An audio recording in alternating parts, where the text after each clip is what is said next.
Well, hello, it's Lynn Mattice, and I'm here with Mike Michalowicz with Profit First and Nat Measley from the Fund Department. Hey guys, how you doing? Good, thank you. Great, thank you.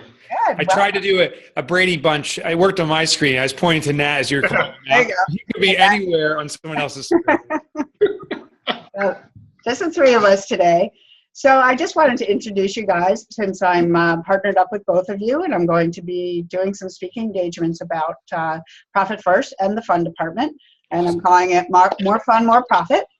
And because both of these things implemented into companies help companies become more profitable. So Mike, you want to just give me a 2-minute overview of Profit First? Yeah, so the 2-second version is Profit First. There you go. The 2-minute is, we, Lynn, with your assistance, we've been working with now thousands of companies in driving profitability. And we found there's one consistent differentiator in a company that's profitable and a company that's not. A company that's not profitable, profit comes last. And we use that foundational formula of sales minus expense equals profit. But the lesson is, while that logically makes sense, behaviorally it's not designed appropriately. Because when something comes last in our lives, it means it's insignificant. Like you don't come out of the hospital after a scare and say, now I'm going to put my health last. You say, I'm going to put it first. When you played sports as a little kid, I was the worst athlete on the team. I was the kid that they picked last. The captain picked me last. It's when last is what we don't want. It's something that's deferred and we push away.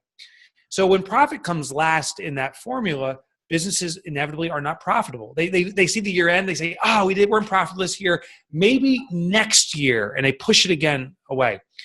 What we found is that when you put profit first, it changes everything. And this is simply the pay yourself first system applied to business. So when revenue comes in, you immediately take a predetermined percentage that you allocate to profit. Some companies, 20, 25%. When you're starting out, it could be 2 or 3% and you build to it, but it will force you to reverse engineer your profit. And now profit, by taking it first, is your most critical, important metric. You measure it every single time you look at your bank account. And companies that do that consistently over and over again are the most profitable companies and the most consistently profitable companies of all companies out there. I can vouch for that. When I joined Profit First back in 2015, I first implemented it in my own company, and I couldn't believe the immediate difference that it made and how I looked at and I know how to read balance sheets, and most of my clients don't, most business owners don't. That's right. But it just gave me a whole different, I've even started my personal. I have $5 every day taken out of my personal account into my savings account. Awesome. It's my travel account. I just automatically, the bank does it. I don't even notice it. Right. You do that. That's $1,800 at the end of the year. You have a little savings account. That's my travel fund. That's going to help me go to Ireland in September. Awesome. Yeah. So if you need a guest, I'm in. It's women only. It's all the Irish cousins. It's going to be a blast. I don't know how much of it I'll put on Facebook, but I'll let you guys know the stories. Probably. We're going to have way too much fun with all the profit that I made utilizing Profit First. But we also have fun in the office as well. How about you, Nat? Can you tell us a little bit about the Fund Department?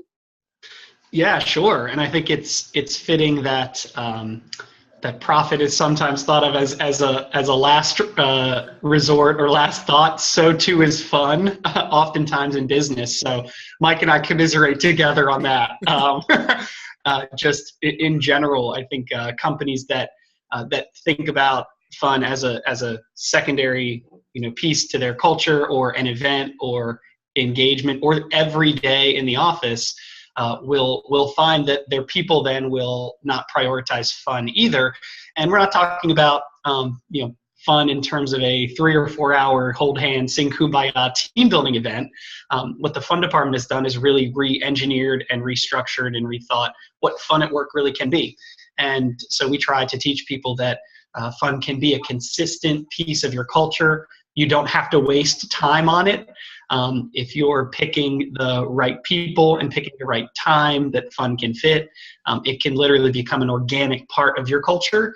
And suddenly you'll start to see the effects of profitability, productivity, specifically employee engagement rates all boosted because you have a fun work environment. similarly to Mike too, the companies that champion fun and utilize it as a mechanism to get to those goals will see those goals enhanced, as opposed to companies that wait for the end of the year, wait to see what the profit is, and then say, okay, we can spend that on our picnic. That's a little bit of an old school way of thinking that's actually being proven constantly, especially in the last 2 or 3 years, that just doesn't work anymore in the working world.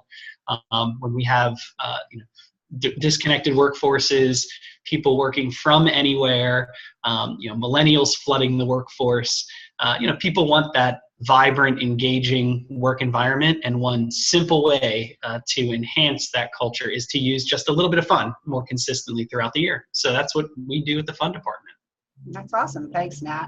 I actually met Nat at a ProfitCon conference up in New Jersey. He was up on stage and this light bulb went off, and I thought, oh my God, that I raised my hand, asked if they were hiring, and I thought I put fun and profit together. And this is what I need to spread the word. So now I'm going to be going around the country and introducing other companies to the ideas of Profit First and the fun department with more fun, more profit. And because I'm just so excited about both of these things, because both things are both implementations, I'll call them, of Profit First and of the fun department, and including fun in the workplace, will both increase profit in companies. And that's what I've been doing for many years, is helping clients as an advisor, helping them become more profitable. Now, these are two awesome things. They're both fun. They both increase profit. They both work. And I'm just so excited that I get to represent both of the companies and be able to spread the word with you guys, for you guys. And if I can put a little braggadociousness on you, Lynn, are idyllic to be bringing this to the world. And, profit at just face value is such a stale, maybe somewhat antagonistic thing, because it's just a number. And some people associate profit with greed, and that was never our intent. But we translate profit to sustainability. But sustainability comes through contentment and happiness. So profitability and fun blend just like this. Mm-hmm. The key, I'll tell you, Lynn, we have about 30,000 companies. That's on the high end of our estimate. About 30,000 companies we believe have now implemented Profit First, many with the direction of yourself and other Profit First professionals, some on their own. They've discovered the book. Inevitably, number one determinant we find as we get feedback from people is, I have to have my employees more engaged and more productive. And I think the default mentality is, you got to whip them. But what Nat's firm's doing is exactly the way to do it. You're feeding the family. You're inspiring them. You're giving them a release and relief, and they want to work their hardest. And that directly influences profitability. So I feel once you know your profitability numbers and start marching toward it, fun is a critical element. And Lynn, I got to promise, just by wearing that hat alone, the ears alone, this is typical of you. You like to have fun, but you're dead serious about the outcomes and the success a business will have. Right. I mean, a lot of people don't think of us accountants as fun, and yet we are. Some are kind of lame. Some of them are. Okay. I'm just saying. But not wherever I worked. Even when I worked at one of those CPA firms, when we had our dinners during tax season, I don't want to say I was the entertainment, but I was the joke teller. And they started implementing fun from that point forward. So I've always tried to implement it wherever I work, but never really knew there was such a thing as a fun department until I saw Nat on stage at ProfitCon, and it's just changed my life totally into what my goals are this year, is to not only continue to help my clients, but spread the word of the fun, more fun, more profit. I love the tagline. Love it. Love it. I'm very, very excited about working with both of you, and I appreciate your confidence in me to be able to call you partners, call me your partner. And I look forward to a really exciting year this year. It's gonna be great. 2017 is going to be amazing, and it's an honor to be working with you and to be connected with the fun department. Just if I can just plug the fun department, I'm doing my Brady bunch because I see everything. I'm up here. I'm down here. You're up there. Where I am. He's there. Nat crushed it at the ProfitCon event. Absolutely. I don't want to put you on the spot, but we want you back in the worst way. Thanks. Well, thank you. And if you're willing, we'll take you. But Nat introduced stuff that is still being talked about at ProfitCon. And I think that's the last thing I want to do about pitching fun is it brings about something that's very memorable. I don't want to share the secrets of what Nat did, but people still talk about, oh my God, those games we came up with. And some of the inappropriate, very adult humor that just naturally came out of it. It was fantastic. And that was, for me, that was kind of a learning moment. I understand and appreciate fun and the value and the way it engages myself and my colleagues I work with. I never thought about how the stickiness comes about. Those fun events are never forgotten, and it starts building stories that the rest of your corporate family want to be part of and relive over and over again. Right. So go Nat. Thanks, and I'll just thank you, man. I'll just say that since I met Mike and Lynn too, you both exude that. You know, I think you said it best, Mike, in one of your introductions to me when I was on your podcast, that the fund department has redefined and gamified employee engagement, but both of you do that very naturally as well. And there's something about that personality type that helps to push that, initiative forward.